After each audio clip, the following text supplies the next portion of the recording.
Hello student, मैं Deepak Kumar Abhijit study centre से और आज आपको पढ़ाने जा रहा हूं फ्यूल्स प्रिंसिपल।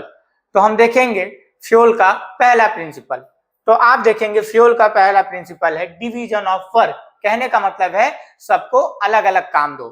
जैसे मोदी जी प्रधानमंत्री बनने के बाद जितने भी मंत्री होते हैं सबको उन्होंने अलग अलग डिपार्टमेंट दिया हुआ है। उसी तरह से कंपनी में क्या होता है कि marketing department, finance department, sales department में अलग अलग लोगों को हम अपॉइंट करते हैं। इसका फायदा क्या होता है, क्योंकि जो व्यक्ति लगातार एक ही काम को करेगा वो उसमें स्पेशलाइज्ड हो जाएगा। जिस तरीके से अकाउंट्स का टीचर केवल अकाउंट्स पढ़ाएगा तो वो रेगुलर पढ़ाते पढ़ाते उसमें क्या हो जाएगा, स्पेशलाइज्ड हो जाएगा।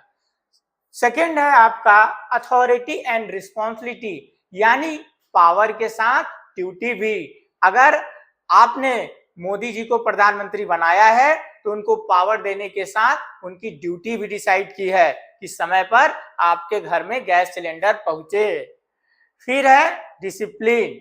डिसिप्लिन का मतलब रूल्स फॉलो करो, यानी कि आप किसी भी ऑर्गेनाइजेशन में अगर काम करते हैं तो वहां के सारे नियम और कायदों को आपको फॉलो ऑन करना पड़ेगा। जैसे मोदी जी की पार्टी में काम करना है तो उनका जिंदाबाद करना पड़ेगा। Unity of command. Unity of command का मतलब है एक ही बॉस होना चाहिए। कहने का मतलब किसी भी कंपनी का अलग अलग बॉस या अलग अलग लोग उसको डिसाइड न करें। न खाता न बही, मोदी जी जो कहें वही सही, यानी कि एक ही बॉस होना चाहिए। Unity of direction.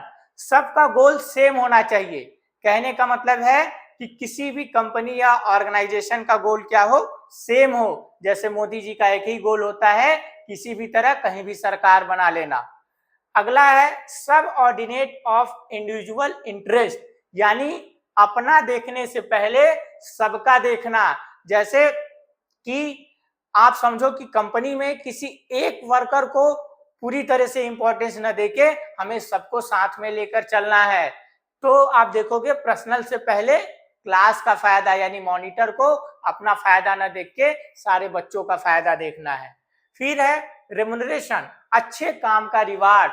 जो जितना अच्छा काम करता है उसको उसके अकॉर्डिंग बोनस या सैलरी देना। नेक्स्ट है सेंट्रलाइजेशन। सेंट्रलाइजेशन का मतलब है कि पावर टीचर के पास या सबके पास। कहने का मतलब है कि या तो पावर केवल मोदी जी के पास होगा या तो उनके मंत्रियों के पास होगा। जैसे अभी आप देखते हैं कि सारा डिसीजन कौन लेता है, मोदी जी। तो यहां आप समझिए ये कौन सा कॉन्सेप्ट है, सेंट्रलाइजेशन। और अगर मंत्रियों की भी सुनी जाती तो वो क्या हो जाता है, डिसेंट्रलाइजेशन, लेकिन अभी उतनी सुनी नहीं जाती।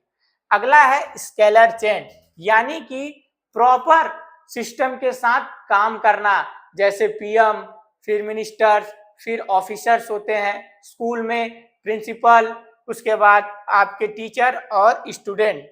नेक्स्ट है ऑर्डर। हर चीज अपनी जगह पे होनी चाहिए। जैसे आप किसी कंपनी में काम कर रहे हैं तो वहां के जो टूल्स व इक्विपमेंट है वो अपनी अपनी जगह पे स्टेबल हो। आप किसी स्कूल में टीचर हैं तो वहां पर भी अगर आपको मार्कर है तो वो फिक्स प्लेस हो, जिससे आपका जो टाइम लॉस होता है वो न हो। सेकेंड है इक्विटी, सबका साथ सबका विकास, जैसे मोदी जी कहते हैं और करते नहीं है। फिर है स्टेबिलिटी। स्टेबिलिटी यानी बार बार चेंज नहीं होना चाहिए। जैसे हमारे देश की जनता बार बार अब मोदी को चेंज नहीं कर रही है। उसी तरह से ऑर्गेनाइजेशन में भी जो पर्सन एक बार स्टेबल है वही रेगुलर रहे, जिससे काम सही तरीके से होता है। और अगर कोई किसी भी ऑर्गेनाइजेशन में आप काम कर रहे हो वहां स्टेबिलिटी है तो आप मोटिवेशन के साथ काम करोगे। अगला है इनिशिएटिव, यानी सबका आइडिया को सुनना।